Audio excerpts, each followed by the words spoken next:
welcome to D-Series Newsroom. India's top business news in today's edition are: Indiabulls Housing Finance gets board's nod for over 7,000 crore rupees fund mop-up.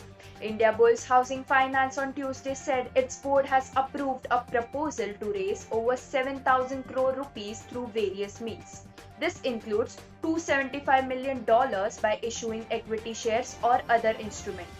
The company's fund mop-up plan is subject to shareholders' approval in the upcoming annual general meeting to be held in late July. Moving on to the next news for today, Tata Sons plans raising $2 to $2.5 billion for digital businesses. Tata Sons is planning to raise $2 to $2.5 billion for its digital businesses as it works on the launch of its super app in September in Bangalore. The conglomerate might initially raise funds from private equity firms and then look for strategic investors after scaling up the business. The next news for today is Reliance Industry Limited may form petrochemical joint venture with UAE's Abu Dhabi National Oil Company, likely to invest up to $1.5 billion.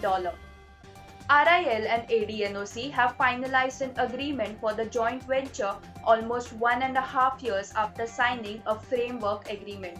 ADNOC, which pumps almost all the oil and gas in the UAE, is hoping to attract around $5 billion in Ruwais. The country is seeking to boost investment in higher value petroleum products such as chemical. That's all for today. I'm Sirali Gupta signing off for now, but we will be back soon with more interesting business news. Till then, stay safe and thank you.